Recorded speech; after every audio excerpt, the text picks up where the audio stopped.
आइए, मैं अपना परिचय देने के लिए आया हूँ। कहाँ मेरा घर है और क्या मेरा नाम है। जय जय माता सरस्वती, विनय करूं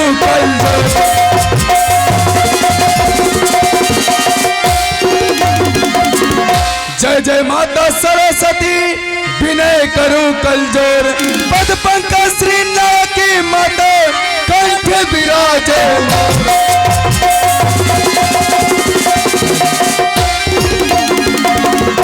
कौन कहता है कि नाच बुरा है, नाचे सारी दुनिया। कैलाश पर्वत पे शंकर जी नाचे, वृंदावन में कन्हैया।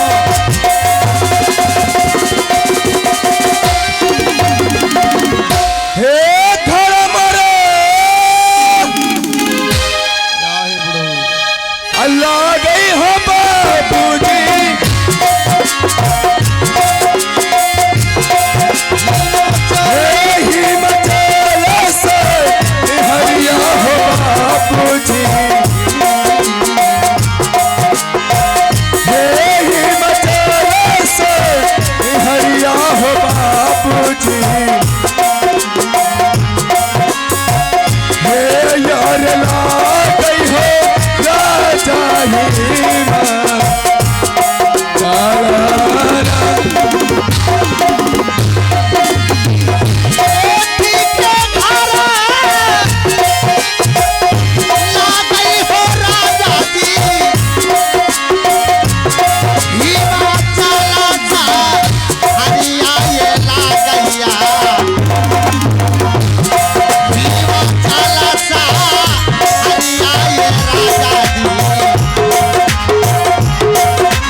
यही जग के पार चाहो भैया जी, यही जग छोड़ा ला होना, यही जग छोड़ा ला।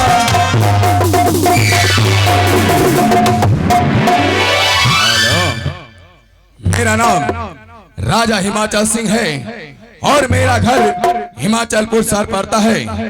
मुझे ईश्वर के कृपा से कोई चीज की कमी नहीं है। 14 कोस की राज, हाथी हरसर, घोड़े घरसर और कंचन घर महल है। मुझे 2 पुत्र भी है, जिनका बड़े पुत्र का नाम है नीलराज और छोटे पुत्र का नाम है कमलराज।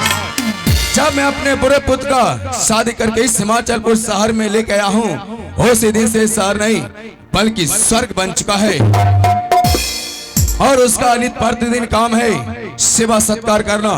जब तक मुझे सेवा सत्कार नहीं करता है तब तक वो अपने हाथों से अन्न जल ग्रहण नहीं करता है। और छोटे पुत्र का काम है सिर्फ पढ़ाई में लिंक रहना, लेकिन टाइम अधिक हो चुका है। अभी तक मेरा बड़े पुत्र नीलराज मुझे सेवा करने के लिए मेरे पास नहीं आया है। फिर कोई बात नहीं, मैं अपना महल में बैठ करके विश्राम करता हूँ, तब तक मेरे पुत्र का इंतजार करता हूँ। अरे यो सरोजे देखियो रे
हाँ स्वामी जी। ना जाने पिताश्री हम दोनों प्राणी को कब से दरबार में बैठकर इंतजार कर रहे हैं। हाँ स्वामी जी। चलो महारानी सबसे पहले पिताजी को चरणों में प्रणाम करते हैं और इनसे आशीर्वाद प्राप्त करते हैं।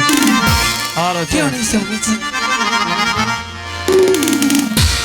आहो दसनवा अजोड़िए हो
पिताजी, प्रणाम भैया, प्रणाम भाभी। खुश रहो पोता। पिताजी। कमल।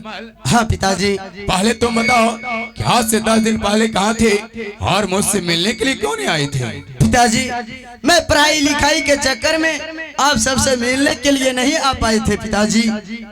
और पिताजी इस समय क्यों आया हूँ, किस लिए आया हूँ, शायद आपको कुछ मालूम नहीं पिताजी। अरे पुत्र, मैं कोई भगवान थोड़ी हूँ जो मैं आगे का बात जान सकता हूँ। जब तक बताओगे नहीं तो मैं जानूंगा कैसे?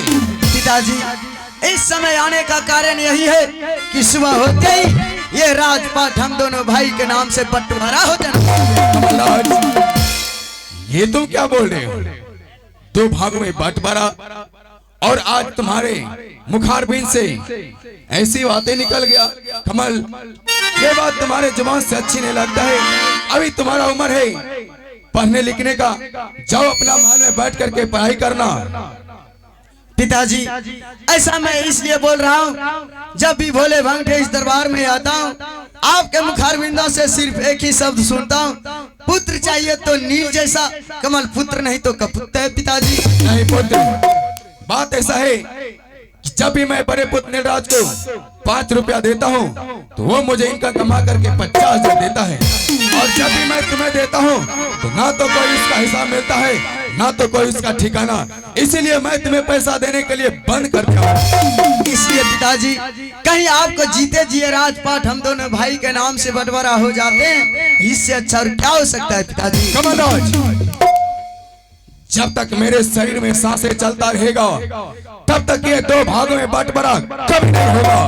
तो ठीक है पिताजी, आप धीरे धीरे अपने स्थान पर चले जाइए, और भैया आप आगे आइए और पिताजी को समझाइए, कहीं पिताजी को जीते जी ये राजपाट हम दोनों भाई के नाम से बंटवारा हो जाते हैं, इससे अच्छा और क्या हो सकता है भैया? भाई कमल। हाँ भैया। अरे जिस प्रकार से आज पिताजी के सामने तुम अपना लबेज उठा रहे हो, सबसे पहले तो तुम्हें ऐसा करना ही नहीं चाहिए। और रहा प्रश्न पिताजी को समझाने का, हाँ भैया तुम तो जानते हो भाई, जब सवेरा होता है ये दोनों हाथ पिताश्री के चरणों में जाता है। जब तक इन दोनों हाथों से पिताश्री को सेवा सत्कार नहीं होता है भाई, तो इन हाथों से अंजल ग्रहण नहीं होता है। आज तक मैंने पिताजी को नजर उठाकर नहीं देखा हूँ, और तुम पिताजी को समझाने के लिए कह रहे हो भाई। बताओ कि मैं किस प्रकार से भाई पिताजी को मैं समझाने का प्रयास करूं। भैया मैंने तो कहे थे सिर्फ आपको पिताजी को समझाने के लिए, लेकिन मुझे ऐसा लग रहा है आप समझाने की जगह आप मेरे रास्ते की कांटा बनने की प्रयास कर रहे हैं। भैया आप मेरे रास्ते की कांटा नहीं बनिए तो अच्छा होगा। चलिए आप पीछे हो जाइए भैया। ठीक है कमल। और पिताजी आप आगे आइए और मैं आपसे अंतिम बार कह रहा हूँ आप जीते जी राजपाट हम दोनों भाई के नाम से बंटवारा कर दीजिए। कमलराज, मैं तुम्हें कितना बार कह चुका हूँ कि जब तक इस हिमाचलपुर शहर में जीवित रहूंगा ये दो भाग में बंटवारा कभी नहीं होगा। ठीक है पिताजी, अगर आप जीते जी राजपाट बंटवारा करने के लिए नहीं चाहते हैं कोई बात नहीं, मुझे कुछ नहीं चाहिए। यह सारा राजपाट धन दौलत भैया और भाभी के झोली में डाल दीजिए। आज नजर फाड़ फाड़ कर देख लीजिए पिताजी, इस महल से कमलराज खाली हाथ आप जा रहे, कुछ सोच समझ कर के आऊंगा। मैं जा रहा हूँ।